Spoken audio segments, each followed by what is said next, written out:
ഈ കാണുന്നത് ഹോട്ടൽ ഉപ്പും മുളകും. സ്ഥലം എവിടെയാന്ന് വെച്ചാൽ എടാട്ട്, പയ്യന്നൂർ എത്തുന്നതിന് മുന്നേ പെരുമ്പ പാലത്തിനടുത്ത്. അപ്പോൾ ഊണ് കഴിക്കാൻ കയറിയതാണ്.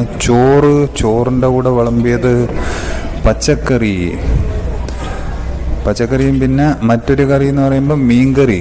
അങ്ങനെ നല്ല ചൂടെന്ന് പറഞ്ഞാൽ ചൂട് ചോറും മീൻകറിയും.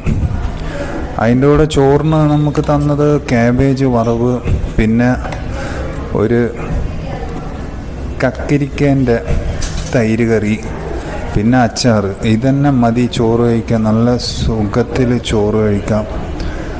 നല്ല ഊണായിരുന്നു, ഒരു വീട്ടിലെ ഊണാണ്. അപ്പോൾ ഒരു വഴിക്ക് പോകുമ്പം കണ്ണൂർ അങ്ങനെ കണ്ടിട്ട് ഞാൻ കയറിയതാണ്, തിരക്ക് കണ്ടിട്ട്. അപ്പോൾ നോക്കുമ്പം കഴിച്ചു നോക്കുമ്പം സംഗതി റെഡി.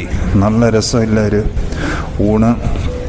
അപ്പോൾ അതിൻ്റെ കൂടെ തന്നെ ഊണിൻ്റെ കൂടെ നമ്മളിന്ന് പൊരിച്ച മീൻ മേടിച്ച്, അയില പൊരിച്ചാണ് മേടിച്ചത്. അത് നല്ല എല്ലാം കൂടെ റീസണബിൾ റേറ്റിൽ, അയില പൊരിച്ചയും ചോറും കൂടെ 130 ഉറുപ്പ്യക്ക്. അപ്പോൾ സൂപ്പർ ഊണായിരുന്നു. ഉപ്പും മുളകിലേക്ക് ഒന്ന് കയറി നോക്കുക. കണ്ണൂരിൽ നിന്ന് കാസർഗോഡ് ഭാഗത്തേക്ക് പോകുമ്പം ആർക്കെങ്കിലും താല്പര്യമുണ്ടെങ്കിൽ പയ്യന്നൂർ എത്തുന്നതിന് മുമ്പേ എടാട്ട് ഉപ്പും മുളക് hotel. Okay, enjoy the video and take care. By.